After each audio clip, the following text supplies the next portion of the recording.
Há sempre uma primeira vez para tudo e estreamos aqui o novo programa da Renascença em parceria com a Fundação Francisco Manuel dos Santos. Chama-se Da Capa à Contracapa e as primeiras notas que ouviu desta emissão foram escritas e tocadas pelo pianista e compositor Mário Lajinha, especificamente para este novo programa da Renascença em parceria com a Fundação Francisco Manuel dos Santos. Por aqui vão passar temas que marcam a atualidade social, económica e política de Portugal, da Europa e do mundo. Ponto de partida, os retratos e ensaios produzidos pela Fundação, com o contributo de vários especialistas que em Portugal estudam todas estas matérias, da demografia ao mundo do trabalho, da economia à educação, à saúde, as migrações, os sistemas políticos, o ambiente, as ciências, a tecnologia. De tudo isso vamos falar neste Da Capa à Contracapa, aos sábados de manhã, às 9h30 da manhã na Renascença, em podcast em rr.sap.pt, também em dispositivos móveis e sempre inspirados pelo piano do Mário Lajinha.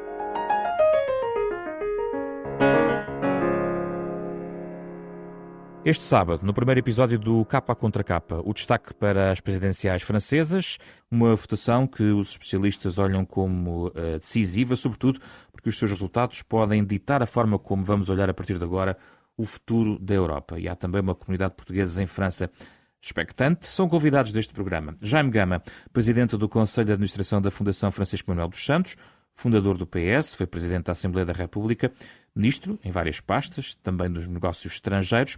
Pedro Magalhães, sociólogo, politólogo, diretor científico da Fundação Francisco Manuel dos Santos, investigador do Instituto de Ciências Sociais da Universidade de Lisboa, um especialista em estudos de opinião, sondagens, comportamento eleitoral, e contamos com ambos para analisar a realidade francesa com um olhar português, partindo de um contributo muito especial que quisemos trazer ao programa, de Joana Carvalho Fernandes, autora do livro A Porteira, a Madame e Outras Histórias de Portugueses em França, uma obra da coleção Retratos da Fundação Francisco Manuel dos Santos, editada em 2015. A Joana é hoje consultora numa empresa de comunicação, fez este livro enquanto jornalista e colaboradora também de vários órgãos de comunicação social, foi correspondente da agência Lusa em França e correspondente também da Renascença, viveu em Paris entre 2011 e 2013. Bem-vindos, vamos arrancar o Da Capa à Contracapa.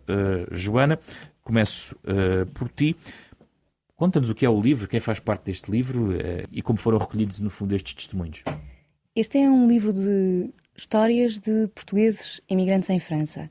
E é um livro que pretende dar um retrato amplo e faz uma viagem no tempo. Acompanha mais ou menos um século de imigração portuguesa naquele país. Começamos pela Primeira Guerra, porque houve portugueses que foram no Corpo Expedicionário Português e já não voltaram, ficaram lá porque tinham trabalho, outros porque se apaixonaram. Há histórias sobre isto no livro. E depois passamos para a imigração nos anos 60, que é eventualmente a mais conhecida, e acabamos na nova imigração de 2012. E o livro conta histórias de pessoas reais, tem histórias de sucesso, felizes, de pessoas que foram sem nada e que regressaram milionárias, e depois tem outras menos felizes, de pessoas a quem a vida não correu tão bem. Uhum. No minuto, se conseguisses descrever o que é hoje a comunidade portuguesa em França, o que é que dirias? Eu diria que é uma comunidade numerosa, como já referiste no início, é uma comunidade, no geral, bem integrada e é uma comunidade muito diversa, porque nós encontramos entre os portugueses que vivem em França pessoas que têm tarefas mais humildes, da porteira ao trabalhador da construção civil, mas depois encontramos também portugueses em vários setores da sociedade e em vários estratos. Eles estão na política, estão nas associações, estão nas artes. Posso dar o exemplo do Ruben Alves ou do Cristóvão Fonseca. O Cristóvão fez agora um documentário sobre o Amadeu de Sousa Cardoso, por exemplo, ele é filho de portugueses. Que interesse têm, grosso modo, esses portugueses, como eleitores, desde logo, na política? Só aqueles que têm dupla nacionalidade é que votam nas presidenciais. Estamos a falar de 600 mil. Mais de meio mais milhão, ou menos. sim, grosso modo. Quando eu disse que a comunidade portuguesa é uma comunidade integrada, eu acho que, muito bem integrada, eu acho que no todo as pessoas estão atentas ao que se está a passar, não é? A França está a atravessar uma crise, vivem um contexto de ataques terroristas, portanto eu acho que neste momento mais do que nunca a política é uma questão central, o que se está a passar na vida delas. E nesse sentido eu acho que olham, não por serem portugueses em França, mas acho que olham com a mesma atenção das pessoas. E há alguns portugueses mais metidos na política. Podes dar alguns exemplos? Há, por exemplo, um vereador da Câmara de Paris, que é português, ele é luso-descendente, chama-se Hermano Sanches Ruivo, tem um papel importante na integração da comunidade, nomeadamente foi ele que fez com que houvesse um encontro nacional de porteiras na Câmara de Paris, que é um momento em que a Câmara agradece às porteiras, que são a maioria portuguesas, que agradece o serviço que prestam à cidade, ajuda à integração da comunidade, sem atuar como se estivesse ali apenas para defender os interesses Carlos da Silva, não é? Que é um homem próximo de Manuel Valls. No livro até lhe chamo o homem sombra do primeiro-ministro, porque ele é muito próximo do Manuel Valls, e o Carlos da Silva foi um dos 3 lusodescendentes que entraram na Assembleia Nacional, dos primeiros lusodescendentes da vaga dos anos 60 a conseguirem chegar à Assembleia Nacional, e entrou por ser suplente do Manuel Valls, precisamente. Ele é uma figura muito curiosa, ele tem uma ligação muito forte com Portugal ainda. Também, como o irmão afirma-se francês, não se esquece da sua herança, mas eles não estão ali como luso-descendentes na política francesa, portanto estão integrados, estão como franceses. Mas o Carlos da Silva tem como irmão, uma relação muito próxima, tanto que ele diz que se não vier a Portugal de carro, sente que não está a vir a Portugal.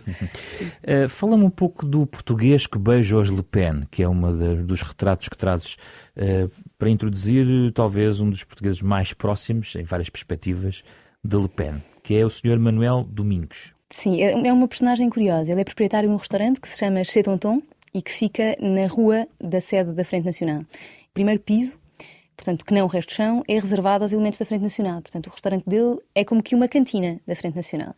Está decorado com coisas portuguesas, mas tem, na parte de cima, muitas fotografias da Frente Nacional. Ele é um militante muito convicto e, para além disso, é muito amigo dos Le Pen. Ele tem fotografias na mansão dos Le Pen, por exemplo. Tem muitas fotografias autografadas e é tão íntimo dos Le Pen que, em 2012, no momento em que a Marine Le Pen se dirige aos militantes para discursar depois do resultado de 7,9 nas eleições de 2012, o Manuel Domingos beija o Jean-Marie Le Pen, o fundador do partido de extrema-direita. Vamos ouvir Manuel Domingos aqui já num registro mais próximo no tempo, porque o ouvimos também para uma reportagem que pode consultar em rr.sap.pt dos jornalistas Pedro Rios e Teresa Abcacis. O feitiço Marine Le Pen conquista portugueses. Vamos ouvir o que ele hoje pensa à beira da primeira volta das presidenciais. Nós temos completamente a atravessar uma crise que é monstruosa, devido todas essas facilidades de fronteiras abertas. Os imigrantes que chegam hoje não vêm para trabalhar, vêm para aproveitar do sistema, não vêm para ajudar o país a viver bem, vêm para ajudar o país a ser destruído. Você vem ver todos os dias, há carros queimados, casas roubadas, tudo. De algum jeito isso é uma vergonha. E hoje em dia a imigração que temos aí é só bandidos. Para bem que ela consiga ser a Presidenta e que faça o que ela diz, vamos ter grande melhoramento no país. Testemunho de Manuel Domingos, registado pelos repórteres da Renascença. Joana, como antiga imigrante em França, como é que entendes a forma como o discurso de Le Pen entra no país? Bom, eu queria fazer uma ressalva. Eu não acho que os portugueses sejam mais permeáveis ao discurso da Frente Nacional do que os restantes habitantes em França. Parece-me que a Frente Nacional, de facto, tem um discurso que é muito eficaz, porque se aproximam muito dos eleitores. As pessoas chamavam Monsieur Le Pen ao Jean-Marie Le Pen e chamam Marine, a filha dele. E, portanto, de repente, ela dá ao partido uma imagem muito mais próxima das pessoas, fala de forma muito simples e diz-lhes coisas que elas querem ouvir. E, portanto, eu acho que há portugueses entre os apoiantes da Frente Nacional, como há franceses, como há imigrantes de outros países. Essa era a primeira ressalva. Depois queria também dizer que há cerca de 4.000 autarcas portugueses em França e que não se conhece, isto são contas do Luso-Jornal, não se conhece nenhum da Frente Nacional. De facto, o Luso-Jornal noticiou que havia 25% dos integrantes das listas da Frente Nacional eram portugueses, mas isso é também porque a Frente Nacional tem menos quadros e eventualmente é mais simples chegar a uma lista do que nos restantes partidos. E, portanto, eu acho que, essencialmente, a Marine Le Pen fez um trabalho muito eficaz de transformação do partido num projeto que não é conotado nem com a esquerda nem com a direita e que fala a todos. Eu acho que isso é visível quando se assiste a um comício da Frente Nacional. Não encontramos o público típico, se podemos dizer assim, de um comício de extrema-direita. E isso era uma coisa que, pelo que li, me parece que acontecia quando o Jean-Marie Le Pen era líder do partido. Agora, o público é muito diverso. Há crianças, há reformados, há polícias, há mães de família E a Marine Le Pen tem um potencial de identificação muito grande com os franceses. Ela é mãe solteira, ela foi divorciada várias vezes e ela vai adotando posições que parecem contraditórias. Ela defende o aborto, por exemplo, né? Que é uma coisa que à partida é surpreendente, embora também defenda a pena de morte. Está lançado o tema para a nossa conversa, Jaime Gama e Pedro Magalhães. Sr. Jaime Gama, que fatores, na sua opinião, explicam esta chegada aqui à véspera das eleições francesas, com estes 4 possíveis favoritos para seguir em frente? Estamos a falar de Fillon, de Marine Le Pen, de Mélenchon, estou-me a esquecer de Macron. Que fatores, na sua opinião, explicam chegar aqui com estas 4 personalidades políticas? 4 e mais uns candidatos pequenos, entre os 11. quais o oficial do PSF. Mas isto significa que a paisagem política francesa teve uma evolução. Essa evolução, se nós a estudarmos, é um fruto claro do que foi a modificação da sociedade francesa nos últimos anos e também daquilo que são as reflexões e os debates e as tomadas de posição no seio da sociedade francesa. Há um desajustamento entre o eleitorado e as formações políticas tradicionais. Isso é particularmente evidente no caso do PSF à esquerda e no caso dos republicanos à direita, e por isso há fatores novos que numa eleição presidencial têm uma excelente oportunidade de afirmação, porque são candidaturas individualizadas e candidaturas que projetam um conjunto de programas ou de ideias mais facilmente para toda a opinião pública. Pedro Magalhães, mas aqui há uns extremos, Mélenchon e Le Pen, capitalizam algum deste descontentamento. Parecem quase estar no mesmo campo, estando nos extremos, os extremos tocam-se. É a leitura que faz? Enfim, não completamente, se bem que é verdade que um estudo recente do CEVIPOF mostrava uma coisa interessante, que é, de entre aqueles que afirmam como primeira opção Le Pen, a maior parte deles, quando se lhes pede uma segunda opção, dizem Mélenchon.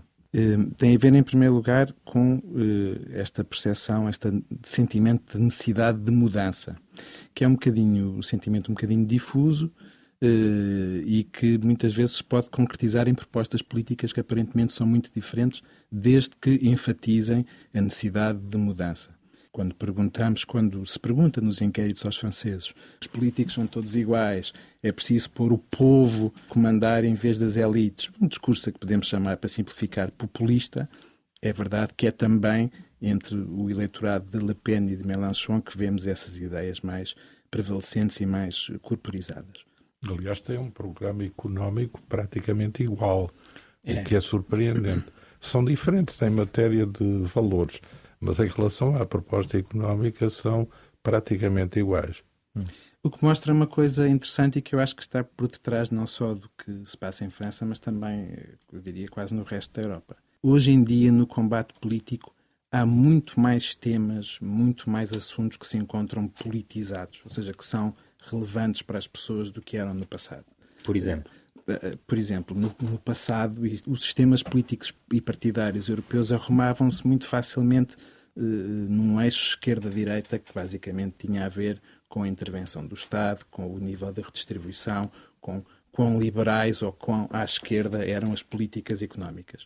Hoje em dia é perfeitamente possível um eleitor situar-se claramente à esquerda do ponto de vista das políticas de redistribuição e claramente à direita do ponto de vista de tudo o que tem a ver com lidar com a diversidade social, seja a imigração, seja outras formas de diversidade social. Isso é terrível para os partidos. É terrível para os partidos, digamos, estabelecidos, que no fundo esta diversidade sempre existiu, o que não era politizada. E outra coisa que tem a ver com isto, não apenas o facto da eleição ser presidencial, que precisamente facilita a articulação destes diferentes argumentos para diferentes pessoas, é também o fenómeno das primárias, que é um fenómeno que é já francês, mas também em muitos países europeus. As primárias permitem que, em vez de serem os diretórios partidários a fazerem as escolhas de quem são os candidatos, neutralizando determinados assuntos que dividem os eleitorados e pondo ao de cima, no fundo, os temas que facilitam, que simplificam a competição política, as primárias trazem tudo ao de cima. Trazem uma competição para ver quem é que consegue puxar pelo assunto que divide. Até trazem muito facilmente ao de cima quem mais facilmente vai abaixo, como no caso do PS francês. Exatamente. Sim, e as primárias foram um filtro também surpreendente, Dr. Jaime Gama. Deixaram pelo caminho... Bem, Hollande nem apareceu, mas Juppé, por exemplo, era um nome forte e acaba por ser escolhido Fillon. Valls cai pelo caminho, Sarkozy... As primárias não são uma sondagem, são mais restritas. Podem ser diferentes de uma mera manipulação a partir do diretório partidário, mas não são uma sondagem nem são uma eleição. São a escolha de um pessoal político que também tem uma relação muito mediada com a realidade. Não foi já a pensar na sua perspectiva no que poderia ser o resultado das eleições presidenciais ou às escolhas destes partidos, destas formações? Estou a pensar do Partido Socialista Francês também, ou também dos republicanos em relação ao... O Partido Socialista escolheu o candidato favoravelmente perdedor, o que é uma coisa surpreendente para, digamos, legitimar primárias como um processo correto de escolha. Ou então já pensar no dia seguinte, na próxima segunda-feira? Isso não sei, porque no dia seguinte não sabemos em que estado ficam as forças políticas que fazem esse tipo de escolhas.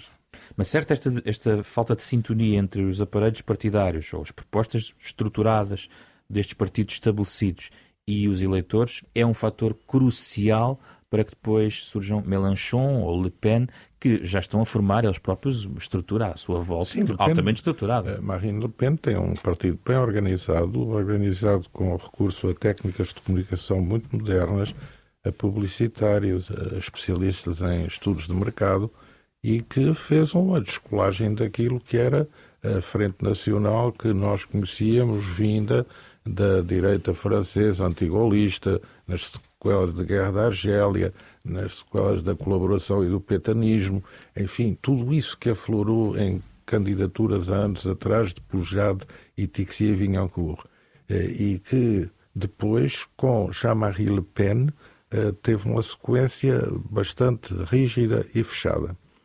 A filha abre esse espectro eleitoral, porque limpou alguns dos itens centrais da propaganda lepenista pai e fez uma reconversão. Conseguindo manter, apesar de tudo, o pai a recomendar o voto na Frente Nacional e a ter dentro da Frente Nacional uma sobrinha mais conservadora do que ela em matéria de costumes e de tradição, mas, digamos, integrando esse bloco.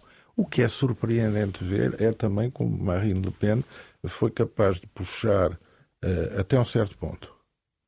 Mas a partir daí estagnou.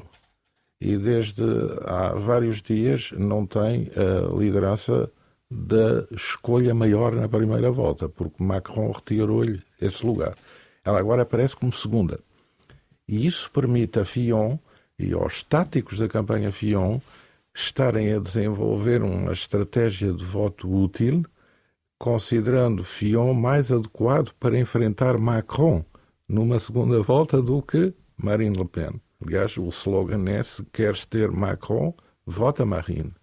Portanto, há uma per se, digamos, dos candidatos que vêm em segundo para poder majorar algum campo eleitoral, neste caso, à direita. Ainda sobre Le Pen, quando houve um português com estes argumentos em relação a Le Pen, o que é que lhe sugere em relação àquilo? Isso significa que os portugueses estão integrados em França. Sintonizam um pouco com as correntes normais da vida francesa. É, de certa forma, a expressão de um resultado positivo da integração dos portugueses em França. De resto, a grande maioria hoje dos eleitores da Frente Nacional, segundo os melhores estudos, foram eleitores que nos anos 60 votavam no Partido Comunista Francês. A decadência do Partido Comunista Francês é uma grande transferência de voto para a Frente Nacional. E porquê? Porque são essas pessoas que vivem nos bairros onde há insegurança, onde há assaltos, onde as carruagens do metro são vandalizadas sistematicamente, onde há incêndios coletivos de dezenas de automóveis nos bairros periféricos e que, portanto, vivem o sentimento securitário de uma forma muito particular. Não são os teóricos nem as pessoas bem instaladas nos bairros mais cómodos das cidades francesas. Pedro Magalhães, que leitura faz de Macron como candidato? Também reivindica não vir de dentro, embora ele foi governante, portanto, até há bem pouco tempo, teve aliás uma lei muito contestada nas ruas em França. Bem, tem mais uma vez a ver com aquilo que falávamos há pouco sobre o facto da política já não estar tão arrumada de forma tão simples num único eixo, não é?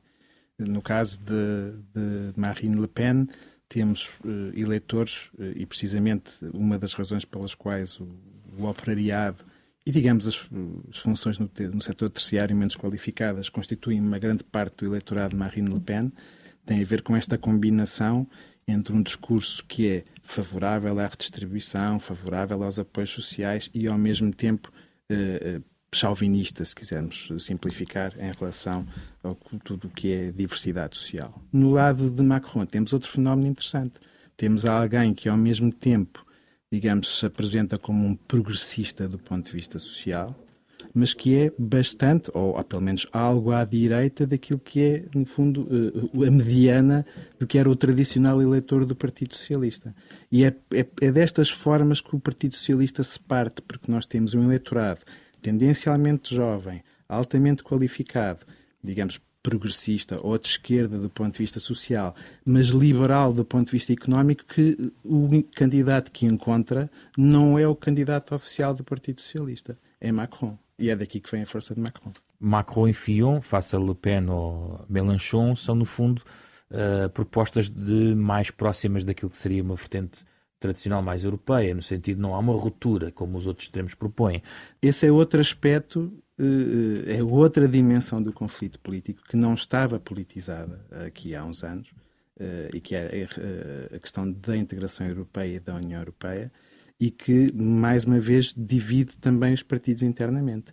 Nós temos muita gente no PSF, como aliás também temos noutros partidos socialistas na Europa, que culpam a União Europeia e veem a União Europeia como um agente de imposição de políticas económicas com efeitos nefastos, mas também temos uma parte desse eleitorado socialista que continua claramente pró-europeu e que não vê na Europa e que vê na integração europeia, ou até num aprofundamento da integração europeia, uma possível solução para os problemas de integração económica que temos tido. Macron representa isso, Fillon também, mas isso é menos surpreendente porque, no fundo, isso está alinhado com a posição tradicional dos partidos do Partido Popular Europeu. Digamos que a Europa votaria em Macron numa segunda volta ou em Fillon. Macron tem uma proposta europeia muito bem construída. Em parte, dá também resposta a muitas das aspirações soberanistas que são um tema na campanha. E, por outro lado, faz do tema Europa uma forma de reprojetar a França na cena internacional e, sobretudo, no diálogo franco-alemão. Ou seja, a proposta europeia de Macron é não só uma proposta equilibrada e moderna para a Europa, é uma boa resposta às questões colocadas pelo Presidente da Comissão Europeia, e é também uma resposta interna, porque é uma proposta onde a França majora a sua posição no tema europeu para readquirir com a Alemanha uma coliderança que lhe dá mais alavanca de intervenção na vida internacional e no próprio contexto europeu. É uma proposta bem construída. Não sei se terá sido trabalhada, por exemplo, por Moscovici, que ainda não declarou quem apoia, ou se vem dos grupos em que sempre Macron cultivou a sua pátria doutrinal, que são os grupos Delors, os grupos Rocard, toda essa corrente que agora debita doutrina, orientações e estratégias muito ativamente da campanha Macron. E até alguns think tanks europeus com os quais a candidatura de Macron tem ligação. A ameaça de sair da União Europeia, de sair do euro, terá sido too much, terá sido uma cartada demasiado forte para Le Pen, que terá travado a sua ascensão. Isso é uma aposta também de Mélenchon. Ou seja, há dois segmentos do eleitorado, na extrema-direita e na esquerda radical, que fazem da saída da União Europeia, da saída dos tratados internacionais de comércio, da saída do euro, pontos emblemáticos fulcrais. Portanto, regressando a uma política económica que eu diria do horizonte dos tempos da Frente Popular, em 1936. É mesmo o fim da União Europeia?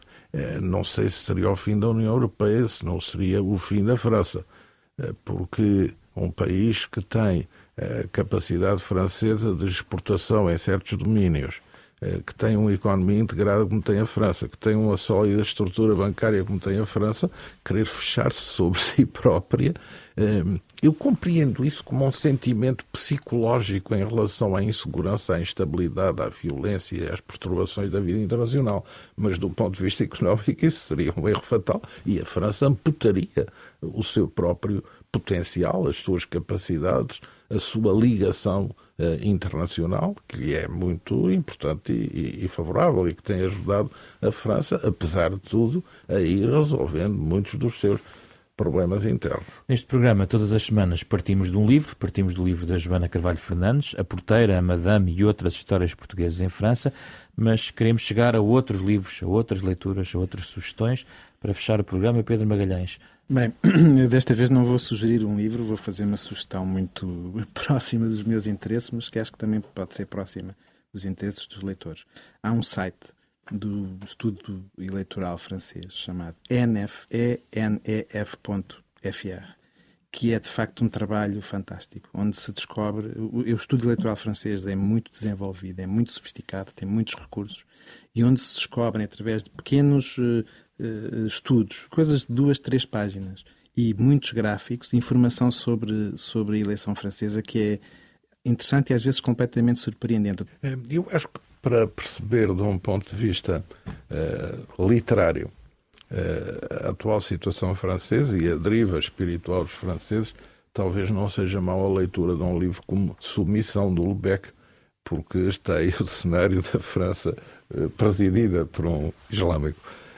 Acho que isso é o problema de fundo que atravessa o coração dos franceses e, portanto, essa leitura ao menos faz esse desbravamento da alma humana francesa. Jaime Gama, Pedro Magalhães, Joana Carvalho Fernandes, muito obrigado. Foi o Da Capa à Contra Capa inicial, programa em parceria com a Fundação Francisco Manuel dos Santos. Pode ouvir sempre às 9h30 da manhã, neste sábado, na Renascença, disponível em podcast em rr.sap.pt, um programa com apoio técnico de Carlos Alberto Vermelho, sonorização de Andréa Peralta e produção de Ana Marta Domingos. E na próxima semana, enquanto vamos ouvindo e nos despedindo com o Mário Lajinha, fique já a saber que vamos debater essa nova realidade económica também e com desafios laborais, que é o turismo. Fique atento às próximas edições da Capa à Contra Capa.